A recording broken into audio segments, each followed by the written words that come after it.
নমস্কার বন্ধুরা, সবাই কেমন আছেন? আশা করছি যে যেখানে আছেন খুব ভালো আছেন, সুস্থ আছেন।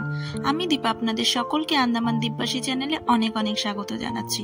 প্রথমেই আমি আপনাদের কাছে ক্ষমা চেয়ে নিচ্ছি, কারণ বেশ কিছুদিন হয়ে গেল আমি কোনো ভিডিও আপলোড করতে পারিনি কিছু ব্যক্তিগত কারণের জন্য। তবে আমি চেষ্টা করব এবার থেকে যেন সপ্তাহে অন্তত একটা হলেও আমি ভিডিও আপলোড করতে পারি। তো আজকে যে ভিডিওটা নিয়ে এসেছি সেটাও অনেকটাই পুরনো ভিডিও, জানি ভিডিওটা আপলোড করতে অনেকটাই লেট হয়ে গেল। তো লাস্ট 31 জুলাই ছিল আমার হাজবেন্ডের বার্থডে, তো সেই উপলক্ষে আমি ওর জন্য কিছু স্পেশাল আয়োজন করেছিলাম। তো সেইগুলোই আমি আজকে শেয়ার করব আপনাদের সাথে। ভিডিওটা একটু লম্বা হবে, কারণ আমি একটা গোটা দিনের ভিডিও একটা ভিডিওতেই শেয়ার করেছি। তো চলুন শুরু করি। তো প্রথমেই আমি ঘরে কিছু লোটে মাছ ছিল, ভেবেছিলাম কাটলেট বানাবো। তো যেহেতু আমি সবসময় মাছ নুন হলুদ মাখিয়েই রাখি ফ্রিজে, তো সেই মাছগুলো বের করে আমি ভালো করে কেটে নেব। ঘরে ভেটকি মাছ ছিল না, বা বাজারে গেলেও অ্যাভেলেবেল সবসময় পাওয়া যায় না, তো সেই কারণে ভাবলাম যে এই লোটে মাছটা রয়েছে এটা দিয়েই কাটলেটটা বানিয়ে ফেলি। তো প্রথমে ওই কারণে লোটে মাছগুলো নিয়ে গোটা লোটে মাছগুলোকে দু টুকরো করে কেটে তার মধ্যে যে শিরাটা আছে, যে শীটটা আছে, সেটাকে কাঁচির সাহায্যে খুব ভালো করে কেটে দিলেই হয়ে যাবে, কারণ লোটে মাছের মধ্যে আর কোনো কাটা থাকে না। তো এর মধ্যে মশলা দেওয়ার জন্য কিছুটা ধনে পাতা আর একটু পুদিনা পাতা আর হচ্ছে আমার ঘরে আদা কাঁচা লঙ্কার পেস্ট সবসময় করা থাকে সেটা, আর কিছুটা রসুন পেস্ট ওর মধ্যে দিয়ে আপনারা গোটা আদা রসুন দিতে পারেন। তো একটা মিহি পেস্ট তৈরি করে নিয়েছি। এরপর মাছের উপর সেই পেস্টগুলো দিয়ে একটু লেবুর রস খানিকটা, তারপর নুন পরিমাণ মতন, কিছুটা গোলমরিচের গুঁড়ো দিয়ে মাছগুলোকে খুব ভালো করে ম্যারিনেট করে আধা ঘন্টার জন্য আমি রেখে দেব। তো আধা ঘন্টা ম্যারিনেট করে রাখার পর আমি কাটলেটগুলোকে এবার তৈরি করব। তো কাটলেটগুলো তৈরি করার জন্য প্রথমে একটা ব্যাটার তৈরি করব। সেটার জন্য কিছুটা কর্নফ্লাওয়ার আর কিছুটা ময়দা, তাতে কিছুটা লবণ পরিমাণ মতন আর পরিমাণ মতন গোলমরিচ গুঁড়ো দিয়ে প্রথমে সেটাকে আমি শুকনো মিশিয়ে নিয়ে তারপর সামান্য জল দিয়ে একটা মোটা থিকনেস, খুব মোটা নয় খুব পাতলা নয়, একটা ঘন ব্যাটার তৈরি করে নেব। এরপর একটা প্লেটে ব্রেড ক্রাম্ব নিয়ে তাতে পরিমাণ মতন লবণ আর গোলমরিচের গুঁড়ো দিয়ে খুব ভালো করে মিশিয়ে নেব। এরপর আস্তে আস্তে এক এক করে সেই কাটলেটগুলোকে আমি তৈরি করব। ম্যারিনেট করা মাছগুলো আমার আধা ঘন্টা হয়ে গেছে। তো প্রথমে আমি ম্যারিনেট করা মাছগুলোকে আগে ব্রেড ক্রাম্বে কোট করছি, যাতে যে মশলাগুলো গায়ে আছে সেগুলো যেন ছাড়িয়ে না যায় ওই ব্যাটারটার মধ্যে দিলে। তো তারপরে আমি এইটাকে খুব ভালোভাবে একবার ওই কর্নফ্লাওয়ার গোলা ব্যাটার আর একবার ব্রেড ক্রাম্বে করে কোট করে, দুবার করে কোট করে ডাবল কোট করে আমি ব্রেড ক্রাম্বে তারপর এগুলোকে কাটলেটগুলোকে তৈরি করছি। তো ভিডিওতে আজকে অনেকগুলো রেসিপি আমি শেয়ার করব, তাই কারণে আমি ভিডিওটার স্পিডটা অনেকটাই বাড়িয়ে দিয়েছি। আপনাদের বোঝার সুবিধা মতোই আমি ভিডিওটা স্পিড বাড়িয়েছি। আশা করছি আপনারা ভিডিওটা বুঝতে পারবেন। তো চলুন এক এক করে কাটলেটগুলোকে তৈরি করে নিই সব।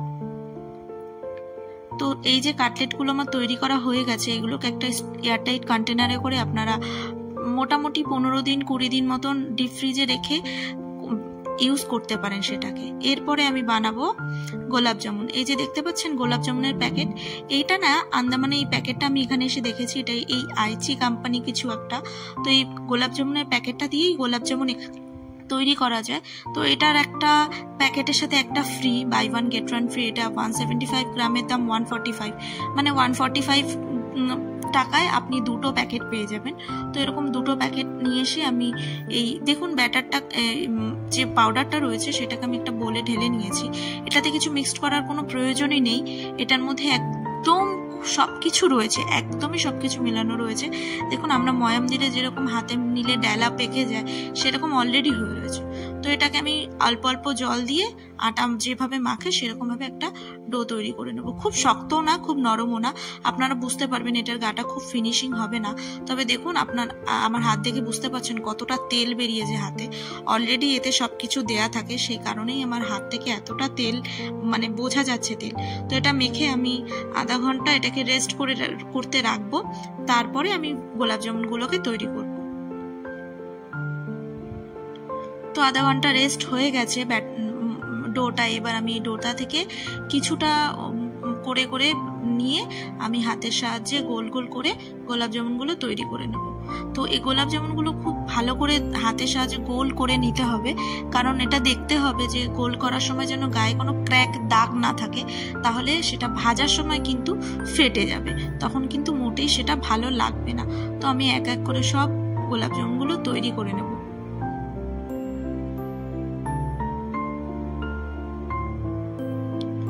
দেখুন মোটামুটি আমার সব গোলাপ জামুন তৈরি করা হয়ে গেছে। এরপর আমি এগুলোকে রেডি করব। তো সেই জন্য প্রথমেই কড়াইতে আমি 2 কাপ জল দিয়ে চিনি দিয়ে তার মধ্যে পরিমাণ মতন জল দিয়েছি, একটু বেশি করে জলটা দিয়েছি, কারণ যখন আমি গোলাপ জামুনগুলো এর মধ্যে দেব তাতে যেন আমার একটু ঝোল একটু জল যে রসটা থাকে সেটা আমার ভালো লাগে। তো এবার এটাকে ফুটতে দেব, তার সাথে আমি কড়াইতে তেল গরম করব। আর এই যে চিনির শিরাটা বানাবো সেই চিনির শিরার মধ্যে আমি কিছুটা এলাচ ফাটিয়ে দিয়ে দেব, আর তার মধ্যে কিছুটা গোলাপ জল দেব। গোলাপ জল দিলে সেই যে গোলাপের ফ্লেভারটা সেটা আসবে। আর তেল গরম করে নেব, খুব বেশি গরম করব না, একটা মিডিয়াম মানে আছে, আমি খুব লো মিডিয়াম ফ্লেমে এই গোলাপ জামুনগুলোকে ভাজবো। দেখুন খুব ছোট ছোট গোলাপ জামুন তৈরি করেছিলাম, তবে তেলে দেওয়ার সাথে সাথে কিরকম আস্তে আস্তে ফুলে যাচ্ছে, আর এগুলো খুব বড় হয়ে যাবে ফুলতে ফুলতে। তো এটাকে খুব লো ফ্লেমে ধীরে সুস্থে খুব সময় নিয়ে আস্তে হাতে এটাকে ভাজতে হবে। তবে দেখতে হবে যে ভাজার সময় যেন বেশি না করা হয়, তাহলে কিন্তু এটা ফেটে যেতে পারে। তো এইভাবে আমি সব গোলাপ জামুনগুলো এক এক করে আগে ভেজে নেব। তো আমার গোলাপ জামুনগুলো তো এবার ভাজা হয়ে গেছে, আর এগুলো আমি ওই চিনির শিরাতে দিয়েও দিয়েছি। এবার এটা কিছুক্ষণ রাখলে গোলাপ জামুনগুলো রস টেনে ফুলে যাবে আর গোলাপ জামুন রেডি। তো এরপর আমি কিছু রান্না আরও করব, তো সেই রান্নার প্রস্তুতি করতে হবে এবার। তো চলুন রান্নাঘরে যাই। আমি সব ভিডিও আপনাদের সাথে শেয়ার করতে পারছি না। তো প্রথমেই আমি রান্নাঘরে এসে কিছুটা মুগ ডাল ভেজে নিচ্ছি। এই মুগ ডালটা ভেজে আমি এটাকে ভালো করে ধুয়ে সিদ্ধ বসিয়ে দেবো। সেই ভিডিওটা আমার কাছে নেই, ভিডিওটা করা হয়ে ওঠেনি। তো এরপরে আমি চিকেন বানাবো। চিকেনের জন্য আমি চিকেনটাকে ম্যারিনেট করে নেব। তাতে নুন, হলুদ, গোলমরিচ গুঁড়ো, জিরে গুঁড়ো, ধনের গুঁড়ো আর লঙ্কার গুঁড়ো, আদা বাটা, রসুন বাটা সব কিছু দিয়ে সর্ষের তেল দিয়ে ভালো করে মেখে এটাকে ম্যারিনেট করে আগে রেখে দেবো। এরপর এর সাথে আমি বানাবো চিলি চিকেনও বানাবো, অল্প করে চিকেন কষা, তার সাথে চিলি চিকেন বানাবো। তো চিলি চিকেন বানানোর জন্য আমি প্রথমে আগে যে চিকেনগুলো সেগুলোকে আমি ছোট ছোট করে কেটে নিয়েছি। চিলি চিকেনগুলো ছোট ছোট করে চিকেনগুলো বোনলেস চিকেনগুলো ছোট করে কেটে নিয়ে তার মধ্যে নুন, গোলমরিচের গুঁড়ো, আদা রসুন পেস্ট দিয়ে দিয়েছি, কিছুটা লেবুর রসও দিয়েছিলাম, সেটা ভিডিও করতে ভুলে গেছি। তো এটাকে মেখে ম্যারিনেট করে রেখে দেবো। যত ম্যারিনেট করা হবে চিকেন তত টেস্টটা ভালো হবে। তো এরপরে এগুলো সব ম্যারিনেট করতে রেখে আমি মোটামুটি এবার সবজিগুলো ভাজতে শুরু করেছি। 5 রকম ভাজা করব। তো প্রথমেই ভাজতে দিয়ে দিয়েছি পটল, আর তার সাথে সাথে পায়েসের জন্য দুধ বসিয়ে দিয়েছি। তো পটল ভাজা তো আমার প্রায় হয়ে এসছে, লাল লাল করে পটলগুলোকে ভেজে তুলে নেব।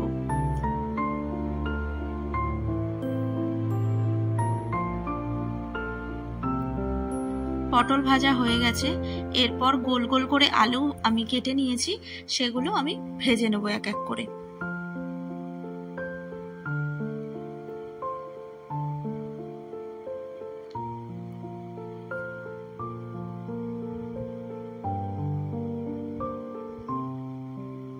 আলুও আমার ভাজা হয়ে গেছে।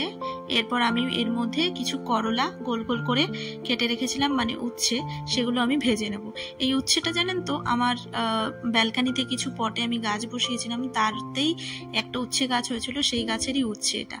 তো এরপরে আমি কিছুটা বরবটি ভেজে নেব, আর তার সাথে সাথে আমি খানিকক্ষণ পর পর আমি পায়েসটাকেও দেখছি, কারণ অলরেডি আমি পায়েসের মধ্যে চাল দিয়ে দিয়েছি, সেটা ভিডিও করা আমার পক্ষে সম্ভব হয়নি। তো পায়েসটাও পাশে হতে থাকছে, তার মধ্যে এই ভাজাগুলো আমি রেডি করে নিচ্ছি। তো বরবটিটা ভেজে নেব, তারপরে কিছুটা ভেন্ডি ভেজে নেব, যেগুলোকে আমরা ঢ্যাঁড়স বলি, সেগুলো খানিকটা ভেজে নেব।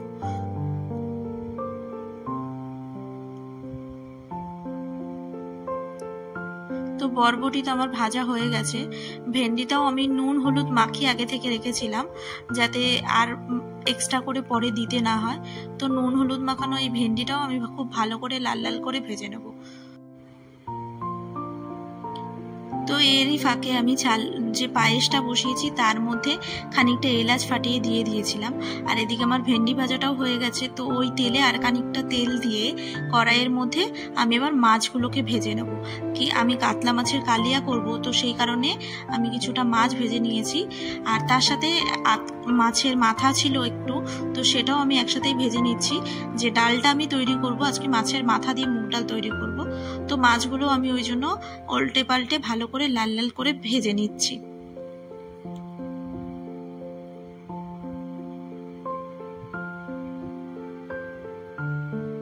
মাছ ভাজা তো আমার হয়ে গেছে। মাছের মাথাটাকে একটু বেশি করে ভালো করে কড়া করে ভাজতে হবে, যেহেতু আমি মাছের মাথা দিয়ে মুগ ডাল করবো, তো ওই জন্য মাছের মাথাটাকে ভালো করে ভেজে নিচ্ছি। তো এরপরে ওই কড়াই থেকে তেল কমিয়ে ওতে আমি মাছের কালিয়াটা করব, তো সেই কারণে আমি প্রথমে কিছুটা গোটা গরম মশলা ফোড়ন দিয়ে দিয়েছি। আর তার মধ্যেই দিয়ে দিয়েছি পেঁয়াজ বাটা। তো পেঁয়াজ বাটাটাকে দিয়ে আমি খুব ভালো করে ঢেকে সেটাকে আগে ভেজে নেব। খুব ভালো করে ভাজা হয়ে গেছে লাল লাল করে, তারপরে আমি ওর মধ্যে দেব আদা রসুনের পেস্ট, সেটাকে দিয়েও খুব ভালো করে কষিয়ে নেব। আর এরই মধ্যে দেখুন পায়েসটাও প্রায় হয়ে এসছে, তো আমি তার মধ্যে কাজু কিশমিশটাও দিয়ে দেব। আর তারপরে আমি এই মাছের কালিয়াতে দেব নুন, হলুদ, লঙ্কার গুঁড়ো, আর সেরকম কিছু দেব না। দিয়ে খুব ভালো করে একটু জিরের গুঁড়ো, একটু ধনের গুঁড়ো দিয়ে খুব ভালো করে কষিয়ে নেব। তারপর এটাতে আপনারা জল দিতে পারেন, কিন্তু আমি একেবারেই এটাকে খুব ভালো করে কষিয়ে নিয়ে এর মধ্যে দুধ অ্যাড করে দেব। আমি এর মধ্যে দুধ অ্যাড করে দিয়েছি। মনে করলে আপনারা একটু কাশ্মীরি লঙ্কার গুঁড়ো দিতেই পারেন এর মধ্যে, কিন্তু আমি আর বেশি কিছু অ্যাড করিনি। তো ঝোল ফুটে উঠলে আমি এর মধ্যে মাছ ভেজে রাখা মাছগুলো দিয়ে দেব। তো দেখুন মাছ দিয়ে দিয়েছি, ঝোলটাও ফুটে অনেকটাই কমে এসছে। তো এরপরে আমি কিছুটা ঘি আর কিছুটা গরম মশলা দিয়ে মাছটাকে ভালো করে নাড়িয়ে ছাড়িয়ে নামিয়ে নেব। আমার মাছের কালিয়া রেডি।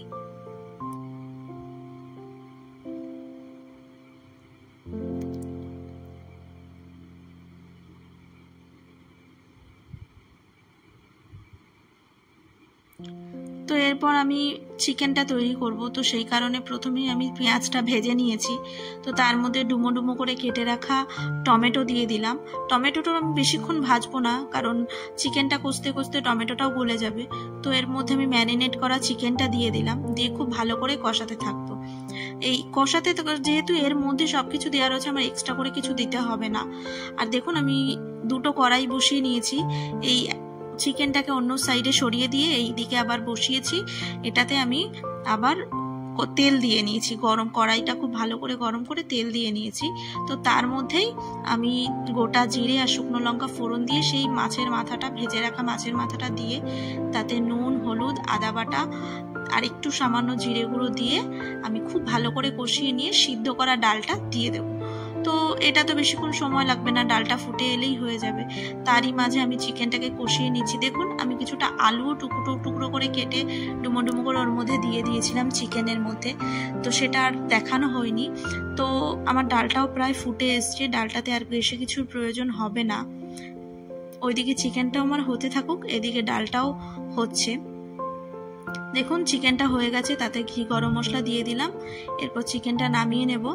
আর এদিকে ডালটাও পুরো খুব ভালো করে ফুটে গেছে আর খুব ভালো ঘনও হয়ে গেছে ডালটা। এরপর এর মধ্যে ঘি আর গরম মশলা দিয়ে ডালটাকে আমি নামিয়ে নেব। আর সামান্য চিনি দিয়েছিলাম, আপনারা যদি একটু মনে করেন একটু ব্যালেন্স করবেন তো সামান্য চিনি দিতেই পারেন। তো আমি একদম সামান্য 1-2 দানা চিনি দিয়ে ঘি গরম মশলা দিয়ে নামিয়ে নিয়েছি। এরপর আমি চিলি চিকেন করার জন্য চিকেন পকোড়াগুলো ভেজে নেব। তো যেহেতু আমি খুব অল্প পরিমাণ চিকেন দিয়ে চিলি চিকেনটা তৈরি করব, তো সেই জন্য একবারে আমার পকোড়াগুলো ভাজা হয়ে যাবে। তো আমি যেহেতু খুব কম সময় ম্যারিনেট করেছিলাম, তো চেষ্টা করব যে চিকেনগুলোকে যেন একটু ধীরে ধীরে ভেজে নেওয়া যায় পকোড়াগুলো, তাহলে ভেতর থেকে চিকেনগুলো সব সিদ্ধ হবে। তো পকোড়াগুলো প্রায় আমার ভাজা হয়ে এসছে। দেখুন পকোড়াগুলোকে আমি খুব ভালো করে লাল লাল করেই ভেজে নেব। পকোড়াগুলো তো আমার ভাজা হয়েই গেছে প্রায়। এবার পকোড়াগুলোকে আমি তুলে নেব। তো আমি এই কড়াইতেই চিলি চিকেনটা তৈরি করব, তো সেই কারণে তেলটা কড়াই থেকে কমিয়ে নিলাম। তো এর মধ্যে আমি এরপরে দিয়ে দেব গ্রেট করে রাখা আদা, রসুন আর কুচানো কাঁচা লঙ্কা, আর তারই মধ্যে দিয়ে দেবো ডুমো ডুমো করে কেটে রাখা পেঁয়াজ, ক্যাপসিকাম। তো এটাকে খুব ভালো করে নাড়িয়ে নেব। আর অন্যদিকে আমি ভাত বসানোর জন্য ডেকচিতে জল দিয়ে তাতে গোটা গরম মশলা দিয়ে জলটা গরম হতে বসিয়ে দিয়েছি। আর তার মধ্যে আমি চিলি চিকেনের মধ্যে এই ভেজে রাখা ক্যাপসিকাম আর পেঁয়াজের মধ্যে আমি দিয়ে দিয়েছি টমেটো সস আর লঙ্কার গুঁড়ো। তারপরে একটু কষিয়ে নিয়ে সেটাকে একটু নাড়িয়ে চাড়িয়ে তার মধ্যে চিকেনগুলো দিয়ে এরপর আমি জল দিয়ে দিয়েছি। একটু নুন সামান্য মতন যদি মনে হয় দিতেই পারেন, তবে সেটা টেস্ট করেই দেখবেন। তো লাস্টে আমি একটু কর্নফ্লাওয়ার গোলা জল দিয়েছিলাম, সেটা আর দেখানো হয়নি। তো এই যে চিলি চিকেন প্রায় হয়ে এসছে। আমি একটু ঝোলঝোলই রেখেছি, আমার বেশ ভালো লাগে একটু চিলি চিকেন ঝোল ঝোল খেতে। তো চিলি চিকেন প্রায় হয়ে এসছে আমার। এবার চিলি চিকেনটাকেও আমি নামিয়ে নেব।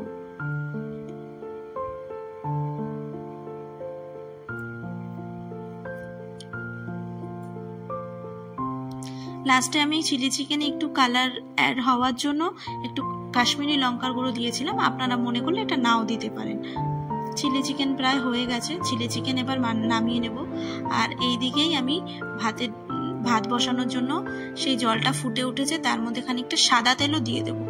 এরপরে সাদা তেল দিয়ে যেই চালটা মানে জলটা খুব গরম হয়ে যাবে, ফুটে উঠবে, তার মধ্যে আমি ভেজানো বাসমতি চালগুলো দিয়ে দেব। তো এরপরে চালটা ফুটে উঠলেই আমার ভাতটা তো রেডি হয়েই যাবে। এর ফাঁকে আমি কিছু সবজি ভেজে নেব ফ্রাইড রাইস করার জন্য, যেমন এই ক্যাপসিকাম, গাজর আর বিনস। তো দেখুন ভাত তো আমার প্রায় হয়ে গেছে, সবজিগুলো প্রায় ভাজা হয়ে গেছে। তো এর মধ্যে আমি এবার কাজু কিশমিশগুলো দিয়ে দেব, দিয়ে খুব ভালো করে ভেজে নেব।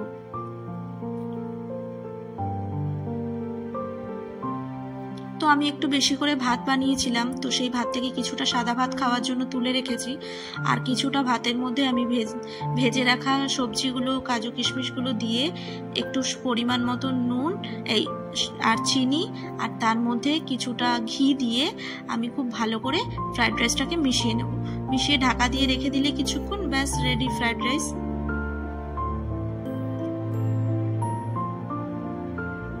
তো এরপরে আমি বাসন্তী পোলাও বানাবো, তো সেই কারণে আমি কড়াইতে ঘি গরম করে তাতে গোটা গরম মশলা দিয়ে কাজু কিশমিশটা ভেজে তারপরে গোবিন্দভোগ চাল, ভেজানো গোবিন্দভোগ চাল দিয়ে একটু নাড়াচাড়া করে তারপরে আমি এর মধ্যে হলুদ দেব। আমি কোনো ফুড কালার ইউজ করছি না, আমি এর মধ্যে হলুদ দিয়ে খুব ভালো করে এটাকে আগে তেলে নাড়িয়ে নেব, খুব ভালো করে আগে ভেজে নেব। তারপরে আমি এতে পরিমাণ মতন গরম জল দেব। আমি 2 কাপ জল নিয়েছি, তো পরিমাণ মতন গরম জলটা ইউজ করব, এতে ঠান্ডা জল এতে ইউজ করব না।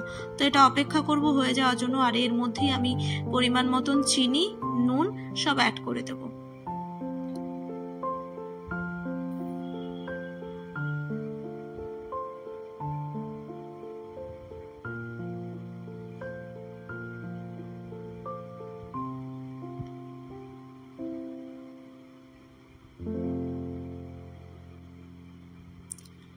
দেখুন বাসন্তী পোলাও আমার অনেকটাই হয়ে এসছে। তো এরপরে আমি সব খাবারগুলো দিতে থাকবো, এটাও হতে থাকুক। তো আরও অনেক আইটেম করেছিলাম, যেগুলো সব ভিডিও আমি আপনাদের সাথে শেয়ার করতে পারলাম না। আর সব ভিডিও শেয়ার করতে গেলে ভিডিওটা অনেক বড় হয়ে যাবে। তো চলুন লাঞ্চের থালাটা রেডি করে দিই। দেখুন লাঞ্চের থালা আমি রেডি করে দিয়েছি। সাদা ভাত, ফ্রাইড রাইস আর বাসন্তী পোলাও, 5 রকমের ভাজা, মাছের মাথা দিয়ে মুগ ডাল, চিকেন আলু দিয়ে, আর মাছের কালিয়া, চিলি চিকেন, পায়েস, চাটনি, 5 রকমের মিষ্টি, আর ওই যে কাটলেটগুলো বানিয়েছিলাম সেই কাটলেটগুলো, কিছুটা স্যালাড, পাঁপড় আর জল।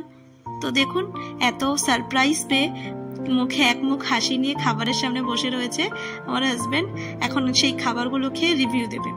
আর আপনারা অনেকেই জানেন যে আমি একজন হোম বেকার। তো আমি হাজব্যান্ডের জন্য কেক তৈরি করতে পারতাম, বাট এই কেকটা অনেকটাই পরে তৈরি করেছি, প্রায় বার্থডে 3-4 দিন পরে। কারণ আমার শ্বশুর বাড়িতে আমার শাশুড়ি মায়ের কাছে শুনেছি আমার হাজব্যান্ডের নাকি কেক কাটতে নেই, তার কেক কাটা বারণ। তো সেই কারণেই আমি এই কেকটা 3-4 দিন পরে তৈরি করেছি। তো চলুন ভিডিওটা আজকে এই পর্যন্তই শেষ করছি। সবাই খুব ভালো থাকবেন। ভিডিওটা কেমন লাগলো সেটা আমাকে অবশ্যই কমেন্ট করে জানাবেন।